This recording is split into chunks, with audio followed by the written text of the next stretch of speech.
So it's finally here, the world's first 48-inch OLED TV. This is the 48CX from LG Electronics.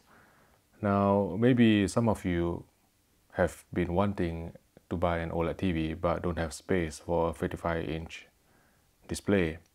Or maybe some of you want to use this as a gaming monitor or even a grading monitor. I know this is a TV many of you have been waiting for.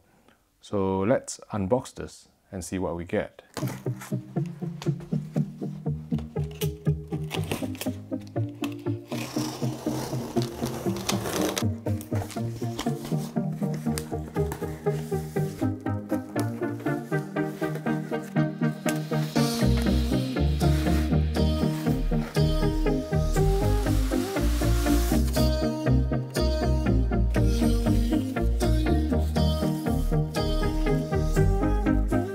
Now this is going to be slightly tricky because I think on all previous LG OLEDs I've always managed to actually lift this box up and try and assemble it in some sort of manner by tilting it down with all the styrofoam protecting it. But there appears to be no way to lift the box up. The box is sealed. So we'll just have to figure this out. As always, the instruction booklet suggests having two persons to assemble this, which is a luxury I don't have.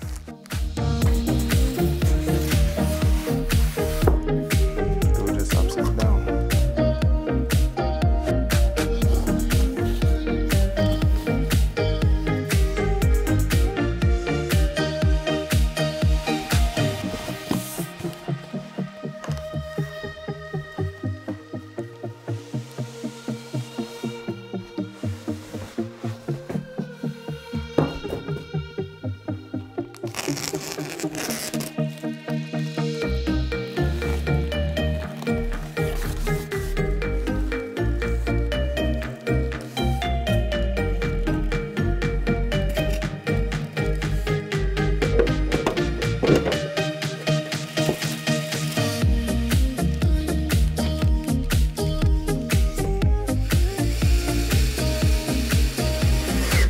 Remember guys, my way of setting up this TV is not recommended at all. Taking too much risk here. But it's must. So if you can, try and get another person to help you.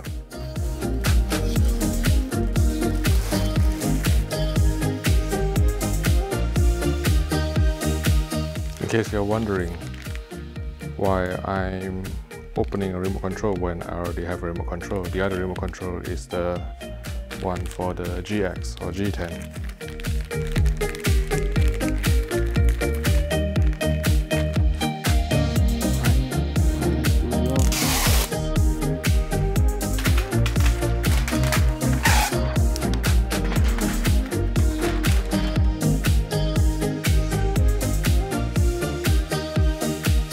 So cute.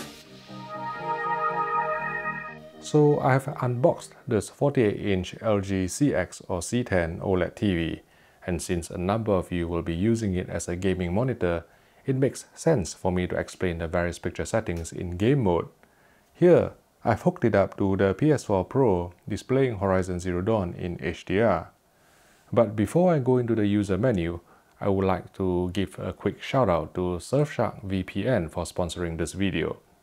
With what's going on around the world right now, more and more people are staying home, working from home, leading certain content providers, including Netflix, to cap the bitrate of their streaming service, especially in Europe. Before this happened, a typical 4K stream on Netflix would have a bitrate of 15 megabits per second. But now, the bitrate of certain Netflix shows have been halved to 7.62 megabits per second, even if you have the fastest 1 gigabit per second of broadband bandwidth. This throttling of bitrate will have a negative impact on image quality, causing the picture to look softer with more compression artifacts such as macro blocking, pixelation, and noise in dark scenes.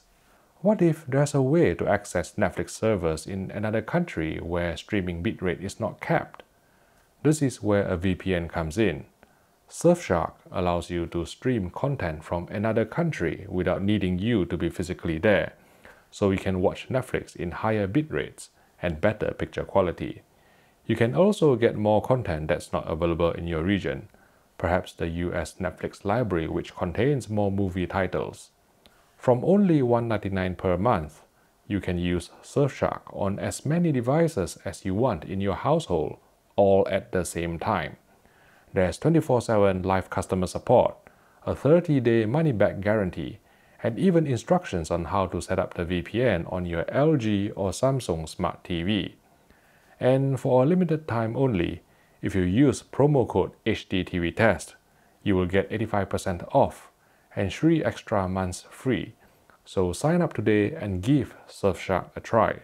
I'll put the link in the YouTube description below. Thanks again for your support. Right, let's go through the picture settings in the user menu then. If I long press the settings button on the LG Magic Remote control, you can see that the picture mode has automatically switched to game mode because this TV has ALLM or auto low latency mode, which will automatically switch to game mode for the lowest input lag upon detection of a game being played. Now, there is this pop-up that explains the various settings, but I'm going to try and disable it because it is just cramping my style a bit.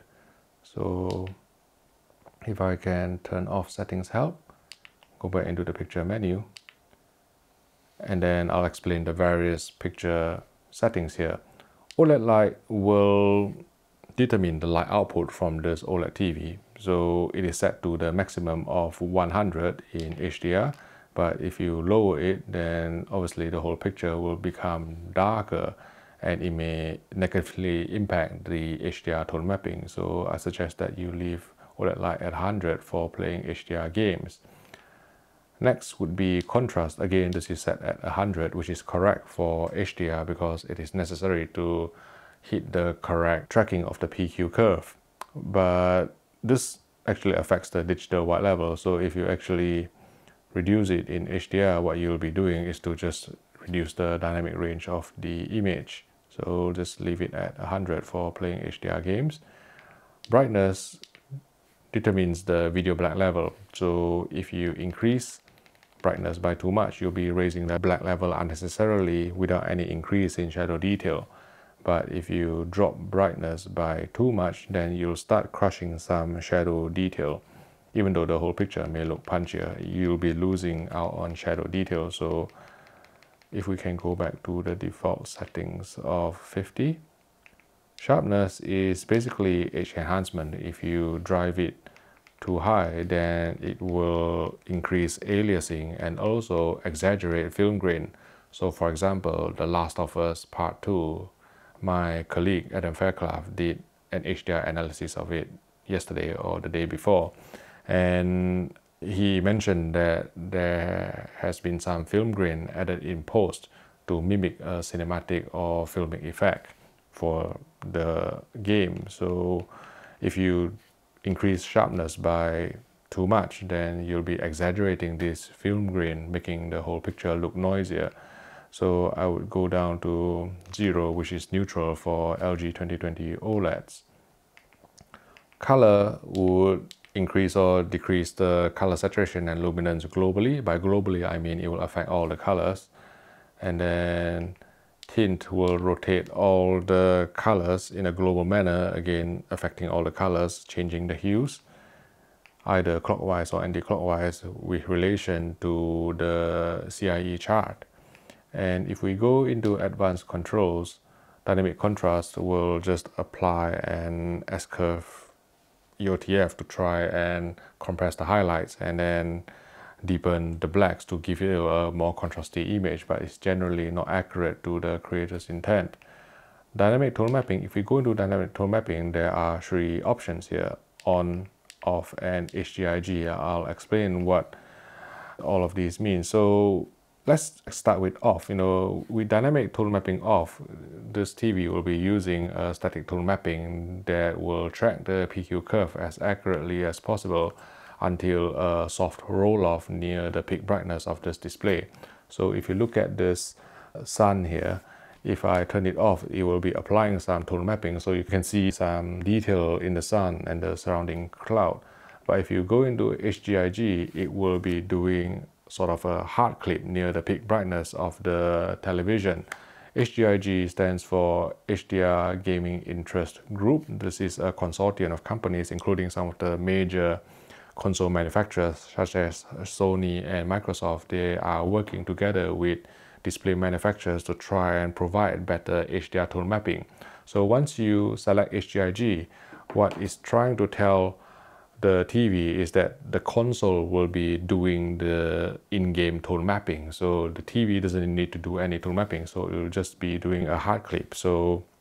But HDIG should only be used in theory with games that has been HDIG approved or compatible, because if you apply HDIG to a console or a game that is not HDIG compatible, then what you'll be doing is to discard the specular highlight detail. So again, I think the PS4 Pro has received an update last year in terms of the software update that will allow certain games to kick into HDIG mode, and it can be played with this LG 48-inch CX or C10 in a more accurate manner, because the tone mapping is being done in the game itself.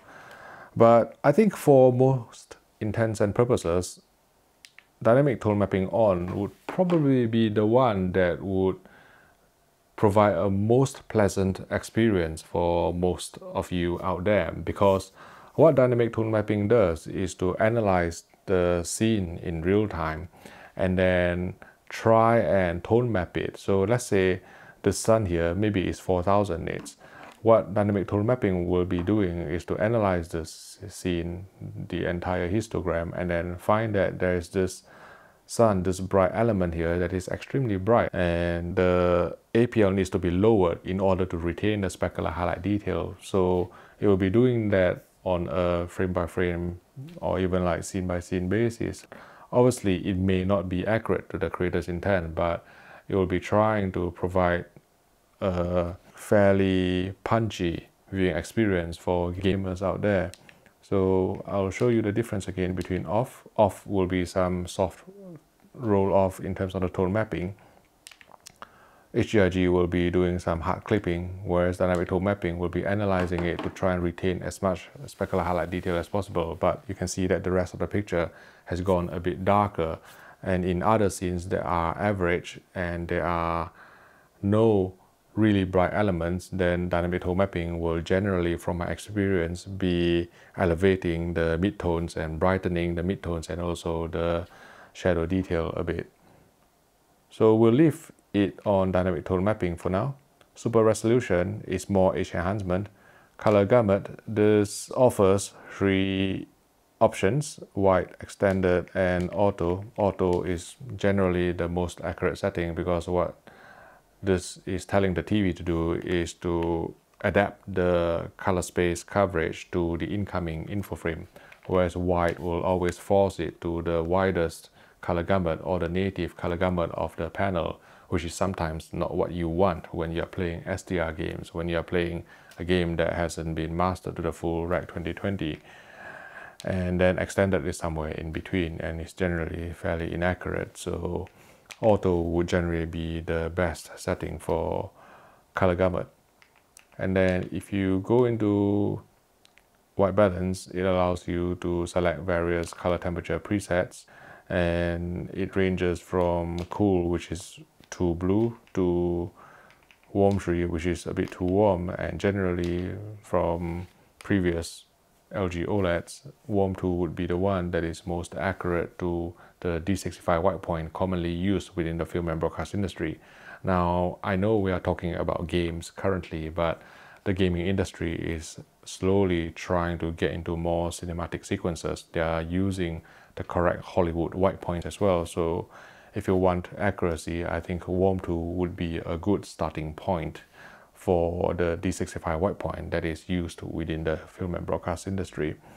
So we'll leave it on warm 2, and then if you have access to your own calibration tools or Kalman software, which is the leading calibration software, they work very, very closely with LG to provide various autocal options, and you can adjust the 2-point white balance controls or 10-point white balance controls or 22-point white balance controls. And I think, for HDR, I would generally, if I'm calibrating manually, I would generally only touch the 2-point white balance controls. In fact, I would only touch the high controls rather than the low controls, because the low controls on OLED TVs, if you adjust it wrongly, it may elevate the black level. It doesn't actually render true blacks anymore. The blacks may float in dark scenes.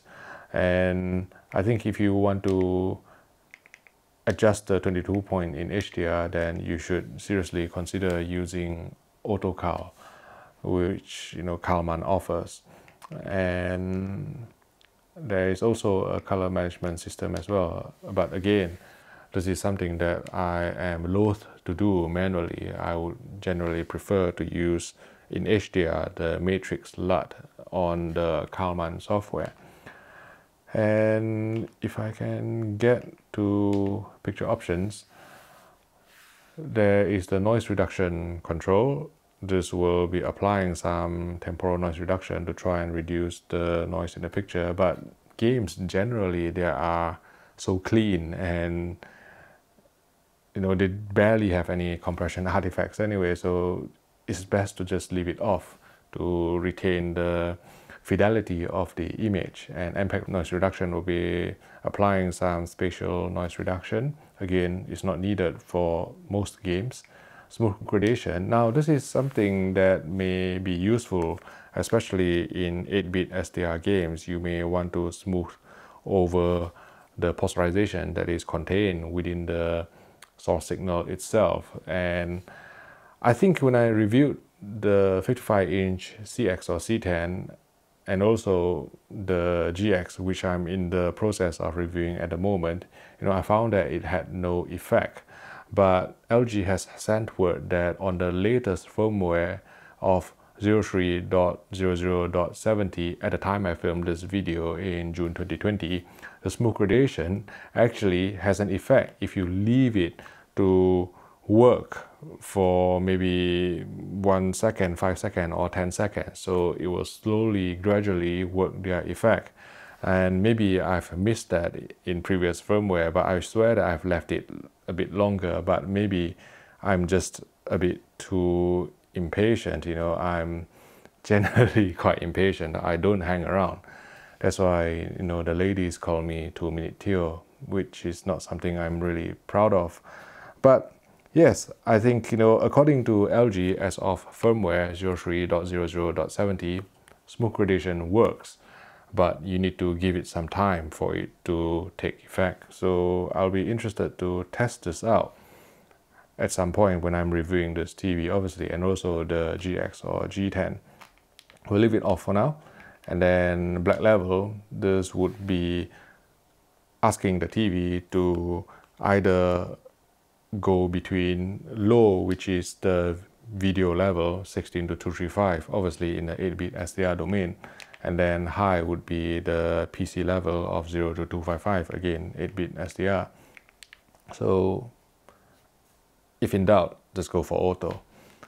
And Real Cinema is off. This would be applying 5.5 pull down in the movie-centric preset, but in games, there's barely any 24 frames per second games, so you don't need 5.5 pull down.